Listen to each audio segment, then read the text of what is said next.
Hana, preparing for a post-Shabbat need. So until now, we discussed the activity of actively planning an activity on Shabbat for after Shabbat, and the prohibition of verbally expressing your intention to do melacha after Shabbat. Halacha is that there is also a hachana. It's forbidden to prepare for after Shabbat, even if the act of preparation is not a melacha. Let's say making my bed. Making my bed is not a melacha, but since I'm doing it for the sake of after Shabbat, so it's not allowed, right? So therefore, the Chachamim prohibited doing acts of preparation during the week, during Shabbat for the weekday. It's a lack of respect for Shabbat, where your focus is supposed to be on Shabbat itself, not for weekday activities and chores. It's like Sunday is the day for to do errands, so it's disrespectful Shabbat to make it an errands day. Oh, let's just start cleaning the house. Let's just start, doing a bunch of things that we didn't have time to do before. That's not what Shabbat is supposed to be. It's permitted, however, to prepare things on Friday night for Shabbat day, but not on Shabbat for Sunday. 83, on page 201. One may wash dirty dishes, even if you have other clean dishes available, because maybe it's considered preparing, right? Why are you washing these dishes? Use your other set of dishes. No, it's allowed. It's preferable to be stringent if you have other dishes available, but technically it is permitted. 84, if you have no other dishes available, you're allowed to wash all the dishes. Even though you might only use some of the dishes, you're allowed to wash everything in the sink. 85, even if you don't need your dishes anymore in Shabbat, it is permitted to put your dishes in the sink after a meal and fill them with water in order that the food will not stick to them and it will be easier to clean them after Shabbat. But let's say you did Shlishayi, you did Shishit, you finished the third meal. So why are you washing dishes? The next meal you're going to have is after Shabbat. So you can't wash dishes. You should leave it in the sink. Wash dishes after Shabbat.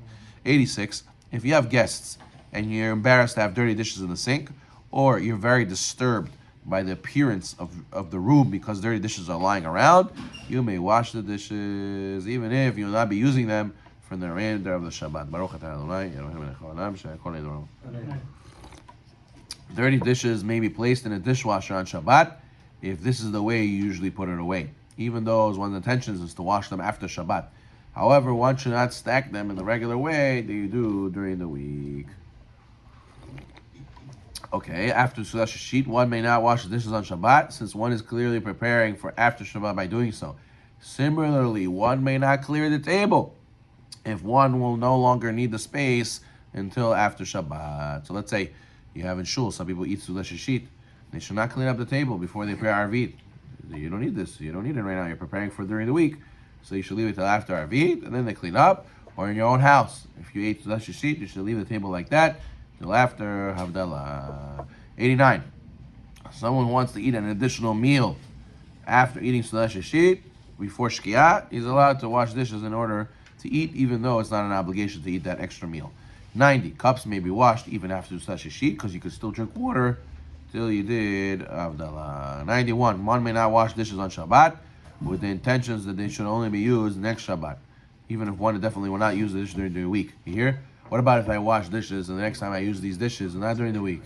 It's for next Shabbat. I have my weekday dishes and I have my Shabbat dishes. So if I wash on Saturday the Shabbat dishes, the next time I'll use them is next Shabbat. So it's not for the weekdays, for next Shabbat. Still, one may not do so, because preparing from this Shabbat to next Shabbat is also considered preparing. 92. Items that may spoil if you left outside the fridge, they may be placed in the refrigerator on Shabbat, even if one does not intend to use them for the remainder of the Shabbat. So too, you could put bread in the freezer so it doesn't come stale. You're allowed to move objects from a place that they might get spoiled. 93. One may not roll the Sefer Torah on Shabbat for a reading that will be read during the weekday. Let's say Rosh Chodesh is Sunday. So on Shabbat, you want to sit there and roll the Torah to save time. To roll it to Sunday for Rosh Chodesh, not allowed. Let's say you brought your Sidur, your Talet, and other things to shul, and you want to bring it home now. You used it on Shabbat, and you want to bring it home on Shabbat because you're not going to use it anymore in shul. Saturday morning, you finished using what you need to use, the Sidur, Talit, and all that stuff. You're allowed to bring them home on Shabbat. However, this is only if there is a Eruv. Only if there's a Eruv. One may return a book to the shelf, even though one will not use this book till after Shabbat is over. One may leave a bookmark in a siddur, even though he might not use the siddur only during the week. One may prepare on Shabbat the content of a Torah class that you're going to give during the week. You're allowed to prepare on Shabbat what you're going to teach during the week.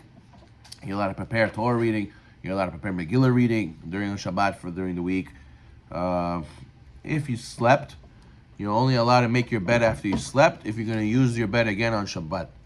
Let's say Saturday afternoon, you took a nap after the meal, and the next time you're going to go to sleep is Saturday night. You're not allowed to make your bed. What if it bothers you? It bothers you to see my bed like this. However, if one's very disturbed by the appearance of the room, he may organize and set the bed. Okay. One may change a child into pajamas on Shabbat, even though the child will not go to sleep until after Shabbat. However, one should not do so if he's trying to gain time. You should only do it if that's normal. At 5 o'clock, you put him in PJs, so you're allowed to do that on Saturday as well, Shabbat as well. Okay, 103. One should not put his dirty clothes in the washing machine on Shabbat, since it's not the normal place he puts his laundry. However, if you're bothered by the smell and you can't keep it in the regular place, it's allowed. Okay. 105. One may not prepare one's home for a party or a gathering that will take place after Shabbat. What happens? He has guests. He has Migmalam Malka. So he tells his kids, Yalla, after Shabbat meal, move the table, move the couch out of the room, bring more tables, let's set up the chairs, everything ready now on Shabbat for Motzei Shabbat. You're not allowed to do that. Prepare for a party on Shabbat for Motzei Shabbat. 107, right, 106. One may walk to a place which he only needs to arrive Motzei Shabbat. What happens? I need to be in Jamaica States right after Motzei Shabbat. So what do? Shabbat afternoon, I walked all the way there. I prayed mincha there, I learned Shiur Torah over there, but I did it because I need to be there right after Shabbat. So over there, you're allowed to do that. You're allowed to walk because it's not clear from your walking that you're doing it just as a preparation. Okay, I went to pray mincha there, I went to see my friends over there, I went to Shiur Torah over there, so that's allowed. Let's say a guy has bread, 107. He has bread he needs from a malka, but he needs to take it out on Shabbat because it's frozen. So he needs to take it out on Shabbat morning, so it should be defrosted by the evening. Mutar. Now, what's the reason it could be lenient? He says because the Chayei Adam says you're allowed to be lenient in the footnote over here. One may be lenient regarding hachana if one is not using Shabbat as a means to save himself time in the weekday. He has no other choice because how am I going to do this? I have no other choice. How am I going to do the mitzvah bread? It's the only bread I have, and it's frozen. It's not going to thaw by the time I take it out Motzei Shabbat. It's still going to be frozen all night, so I'm not going to be able to do melamaka tonight, right?